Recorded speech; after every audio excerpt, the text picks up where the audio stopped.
It's time to bring the funk on News 1 Now and TV 1.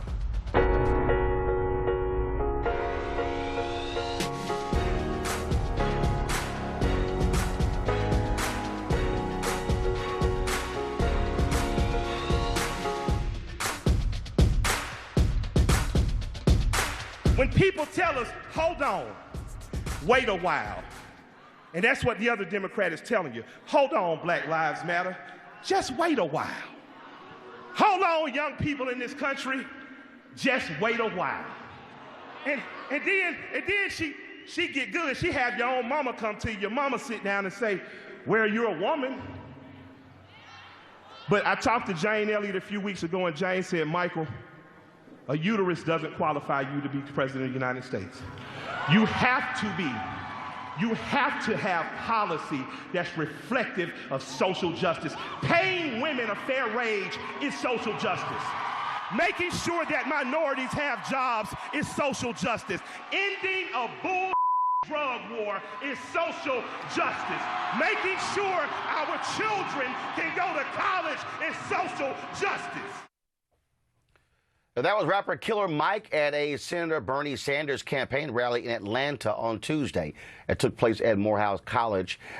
It was quite a show there, folks. As soon as the clip went viral, all of a sudden, there was tremendous backlash for Killer Mike. Scores of tweets and posts flooded social media networks accusing him of being sexist. The Hillary Clinton campaign also got involved, criticizing him. One person tweeted, quote, I understand the context of Killer Mike and still think it's grossly facile to use uterus as a stand-in for complex gender identity politics. Another tweet said, go through Killer Mike's timeline and then tell me with a straight face he's not misogynist, and then tell me how Sanders has good judgment.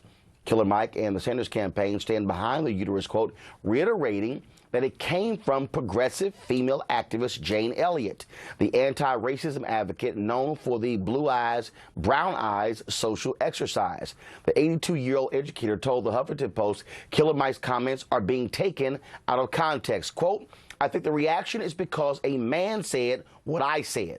If a woman had made that statement, there would have been no problem. But because a man said it, it becomes a sexist statement. It's a ridiculous thing to be upset about. It should be a fact of life that neither gender nor skin color should determine whether you are appropriate for leadership of the government of the United States of America. Joining us on the panel is Ray Baker Media, Laura Coates, former federal prosecutor, Jason Johnson, political activist, analyst, and columnist. Folks, we also had Killer Mike booked for the show, have been unable to reach him this morning, and so we tweeted out that he was supposed to be on the show, agreed to do an interview, but we have not been able to reach him this morning. I want to start with you, throw it out to the panel here. He clearly is quoting Jane Elliott. He clearly says, this is what she told me. So the question is, why is he getting criticized when he is quoting what she said in a conversation? So are we saying that a man cannot make that comment? Roland, I mean, it's because he's a man, it's because he's a black man, it's because he's talking about Hillary Clinton. I mean, this is the kind of argument and invective that's going to end up going back and forth throughout this entire campaign. And I think it's key because the clip that went out on Twitter was almost like a vine. It didn't show the whole context because he follows up by saying it has to also be policy. And let's be fair, the Clinton campaign has repeatedly said that voting her into office because she would be the first woman president is one of many reasons that people should vote for her. So, yeah, I think this is about attacking Killer Mike and not looking at the whole statement in context. Well, I don't agree. I have a uterus, so I'm going to chime in here. And I got to tell you, the reason I think this is such an odd argument is because he's accusing this of being a sexist actual attack. But Gloria Steinem, Madeleine Albright were also accused last week of the same sort of comment and rhetoric that suggested that any time you don't support Hillary Clinton, your motive is to oppress an entire gender. And Killer Mike's comments... Actually, hold on, Laura, hold on. No, factually correct. Gloria Steinem said that the reason young women were following Senator Bernie Sanders is because they want to be around the boys. That offended lots of women because she's supposed to be the uber feminist in the country, suggesting that these young women didn't have a brain, they were only there because of young boys.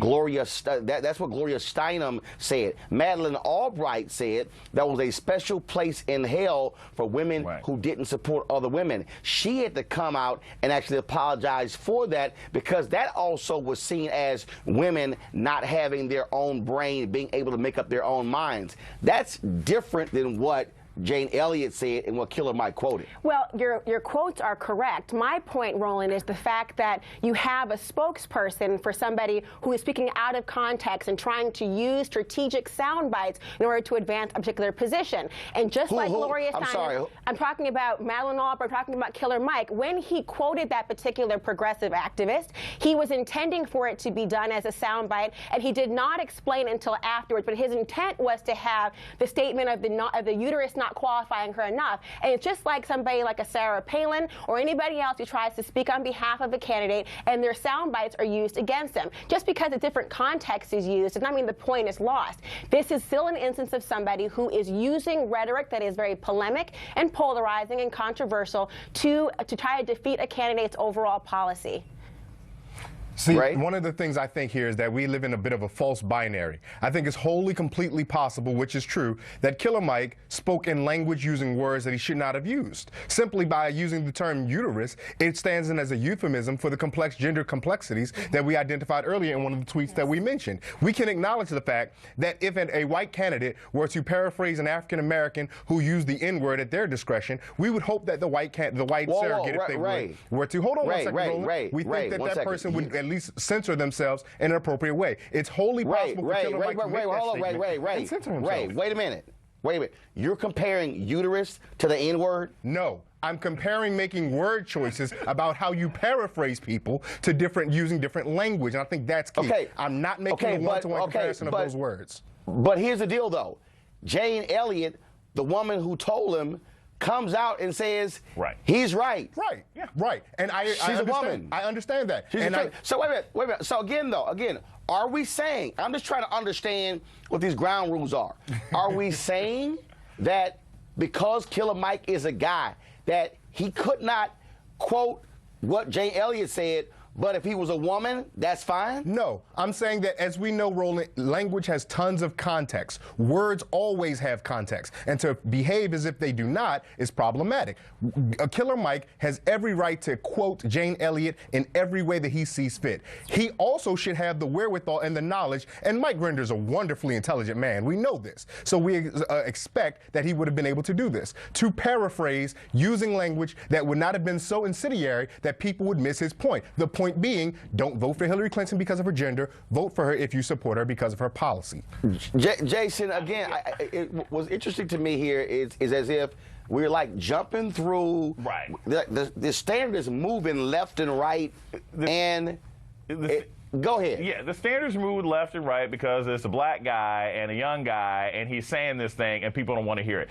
Is using uterus potentially reductionist? It is. But so what? It's a campaign, and I think the key to this thing here for me is that the Clinton campaign has explicitly talked about the fact that because she is a woman, that is part of many reasons why people should vote for him. And for Killer Mike to say, hey, look, that alone can't be it. Look, I am sure if John McCain had had any black friends, he would have found somebody in 2008 that would have said, don't vote for Barack Obama just because he can knock dirt off his shoulder. Okay, don't vote for Barack Obama just because he's got a good crossover. You got to look for the policies as well. It's the same kind of statement. I don't see why it's a problem, but again, it deals with the hypersensitivity because it really just boils down to the campaign. Hillary Clinton is afraid that she can't win young black votes. But you are asking us to look at the context, right? And part of what his name is Killer Mike. Part of what Mike was talking about is the fact that he also, in his contextual statements, talked about, well, you got your mothers to come and tell you why to vote for Hillary Clinton. He is directly talking about that intergenerational desire for women to figure out, are they in the line or already in the room? Are they at the table? I don't understand. But that's what he said is actually happening.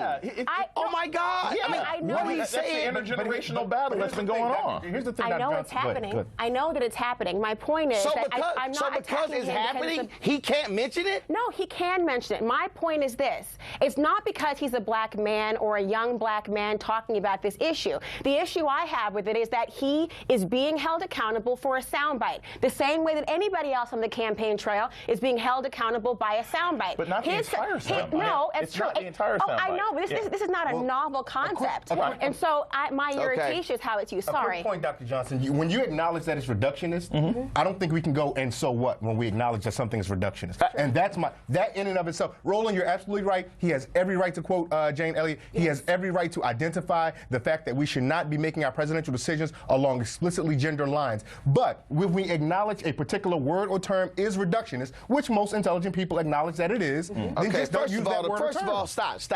First of all, the person at home don't walk around talking about what's reductionist. Can you actually talk the way folks talk at home? When it doesn't make sense to say a word. When you can replace a word with another word and make the same point, then do that. But I think if he had used a slur, right? If he had used some other vulgar terminology or something else like that, it might have been. He said things in his own lyrics that are sometimes problematic. But I don't think this is that serious. And in the context of things that end up getting said in a political campaign, this is negligible. This is a 10% teapot. But you could avoid it. All right, folks. I need to. Well, I'm holding right there. I'm moving on to our next topic, and that is.